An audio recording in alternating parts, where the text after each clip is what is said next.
Good morning to all of you in today's lecture of air locking in chemical plants. आप सबने ये term सुना होगा air locking, but आज के इस लेक्चर में हम ये समझेंगे कि एयर लॉकिंग क्या होता है, एयर लॉकिंग कैसे होता है और एयर लॉकिंग की वजह से बेसिकली कौन कौन सी ऐसी प्रॉब्लम्स होती हैं जो हमें फेस करनी पड़ती हैं। So before starting today's lecture, अगर आपको मेरे लेक्चर्स अच्छे लगते हैं तो मेरे चैनल को सब्सक्राइब कीजिए और जितना ज़्यादा पॉसिबल है उतना ज़्यादा वीडियोज़ को लाइक कीजिए और दूसरों से शेयर कीजिए। मेरे इस लेक्चर के PDF का लिंक मैं डिस्क्रिप्शन बॉक्स में डाल दूंगा, जिसको भी ये डाउनलोड करना है वहाँ पे जाके इजीली डाउनलोड कर सकता है। सबसे पहले हम बात करते हैं एयर लॉकिंग होता क्या है।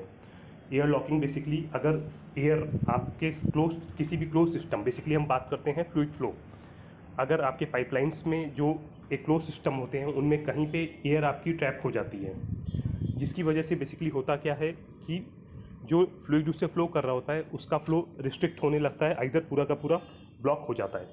ये होता है आपका एयर लॉकिंग। अब इसका मेन रीज़न क्या होता है वो मैं आगे आने वाली स्लाइड्स में आपको डिटेल में समझाऊंगा। इसमें एयर आपकी ट्रैप हो गई है तो उसको निकालने के लिए जो मेथड है हमारे पास में वो है प्रॉपर तरीके से आप जो भी फ्लूइड है उस फ्लूइड से अपने सिस्टम को फ्लश आउट कीजिए।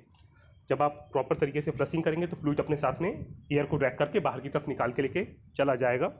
इस तरीके से हम एयर लॉकिंग से ऊपर उभर सकते हैं। Now moving to next one. सबसे पहले अब हमें ये जानना जरूरी है कि एयर लॉकिंग बेसिकली होता क्या है। याद रखिएगा कि एयर की जो डेंसिटी होती है वो लिक्विड से कम होती है। मीन्स अगर आप एक क्लोज्ड पाइपिंग में कहीं पे भी आप लिक्विड और गैस लेते हो, लिक्विड और एयर लेते हो, तो फ्लूइड आपका हमेशा नीचे रहेगा और जो एयर है वो एयर आपकी ऊपर की तरफ मूव कर जाएगी।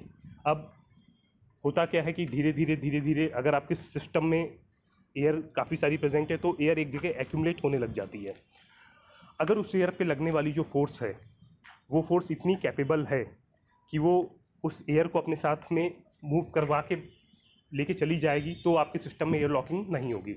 बट अगर उस पे लगने वाला जो फोर्स है वो फोर्स कम पड़ जाती है, इन दैट केस आपका फ्लूइड वहाँ से स्लो रेट से फ्लो कर जाएगा, लेकिन जो आपका एयर बबल है, जो एयर ट्रैप्ड है, वो वहाँ पे ही आपकी रुकी रह जाएगी। इस वजह से आइदर आपका फ्लो धीरे धीरे डिक्रीज होने लगेगा या फिर हो सकता है कि आपका फ्लो पूरा का पूरा रिस्ट्रिक्ट हो जाए।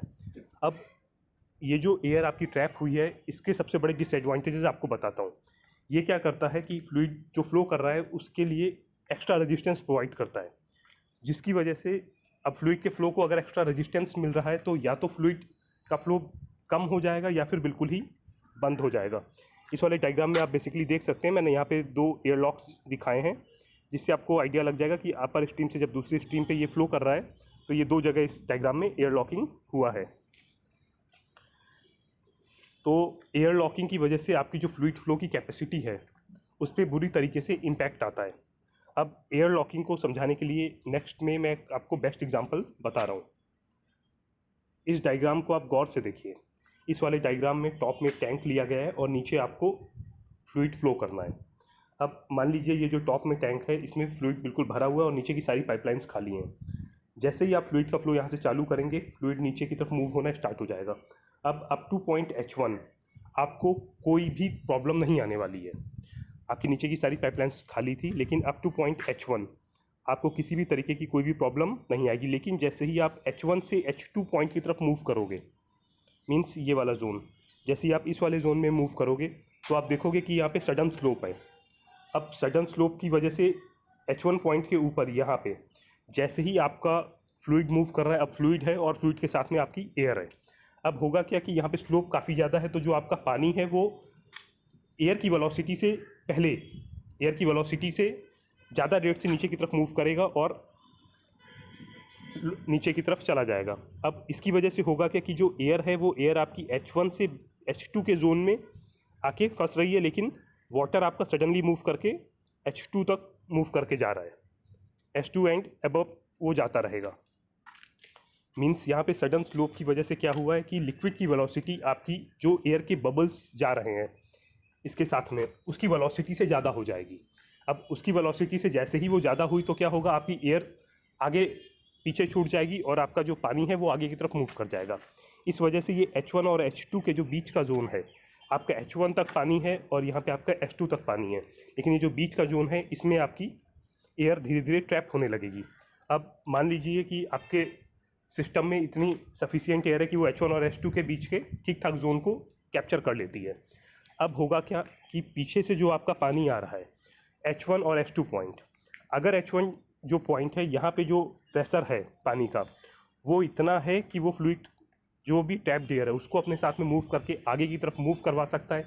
इन दैट केस आपके सिस्टम में कोई भी प्रॉब्लम नहीं आएगा। बट अगर ये प्रेशर आपका सफिशिएंट नहीं है कि वो पूरे के पूरी एयर लॉकिंग को निकाल पाए, इन दैट केस आपका जो फ्लूइड फ्लो है वो रिड्यूस हो जाएगा। मीन्स जो फ्लो आप एक्सपेक्ट कर रहे हैं उस फ्लो से आपको कम फ्लो यहाँ पे मिलेगा।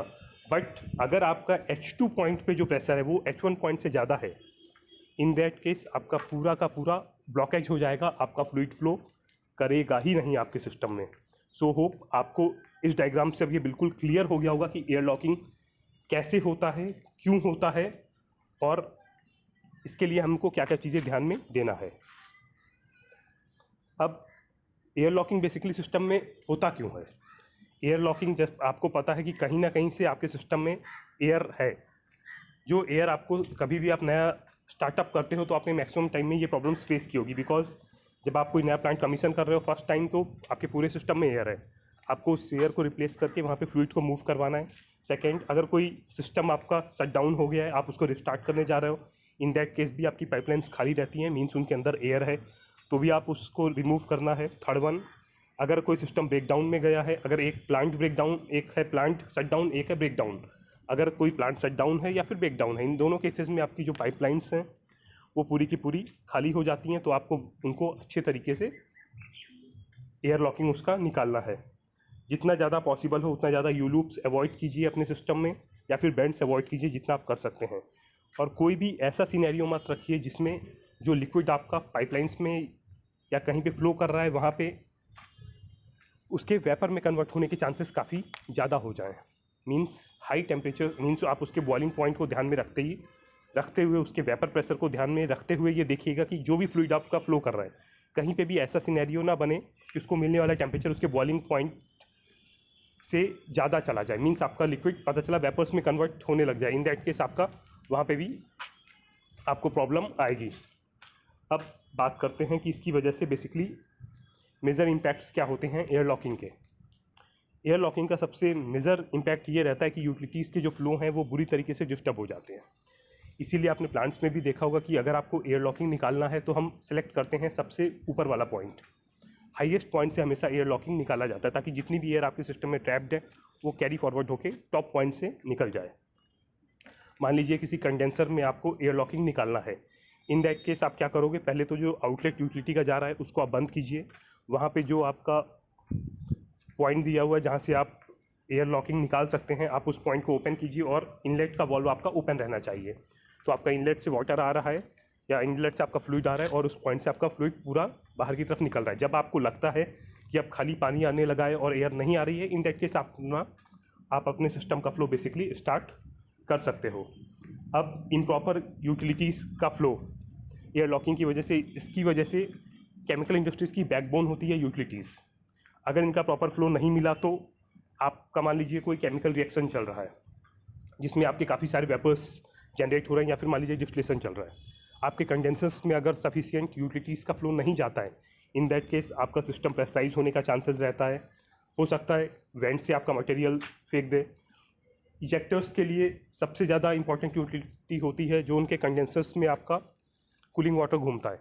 मान लीजिए वहाँ पे आपका एयर लॉकिंग हो जाएगा तो वहाँ पे आपको यूटिलिटीज़ का फ्लो नहीं मिलेगा तो इजेक्टर आपका कम वैक्यूम बनाएगा, मींस आपका पूरा का पूरा प्लांट डिस्टर्ब हो जाएगा। काफ़ी सारे केमिकल रिएक्शंस ऐसे होते हैं जिनमें प्रोसेस कंट्रोलिंग काफ़ी ज़्यादा क्रिटिकल होती है, मींस एक पर्टिकुलर टाइम में आपको पर्टिकुलर चीज़ अचीव करनी होती है। अगर ऐसे कोई क्रिटिकल रिएक्शंस आप हैंडल कर रहे हैं तो उसमें आपको सफिशिएंट टाइम में आप अपनी जो भी आपके डिज़ायर्ड रिजल्ट्स हैं वो आप अचीव नहीं कर पाओगे, बिकॉज यूटिलिटी आपको प्रॉपर तरीके से नहीं मिल रही है। कुछ ऐसे भी रिएक्शंस होते हैं जिनमें अगर टाइम आपका ज़्यादा बढ़ जाता है तो आपकी इम्प्योरिटीज जनरेट होने के चांसेस रहते हैं या फिर रन अवे जाने के चांसेस रहते हैं। इन दैट केस आपके बैच फेलियर होने के चांसेस काफ़ी ज़्यादा बढ़ जाते हैं। नेक्स्ट इंपॉर्टेंट थिंग इज़, अगर आपकी यूटिलिटीज़ का फ्लो प्रॉपर नहीं है जिसकी वजह से आपका बैच साइकिल टाइम बढ़ रहा है। अब बैच साइकिल टाइम बढ़ने की वजह से आपका जो पावर का कंजम्पशन है वो पावर का कंजम्पशन भी आपका काफ़ी ज़्यादा इंक्रीज कर जाता है।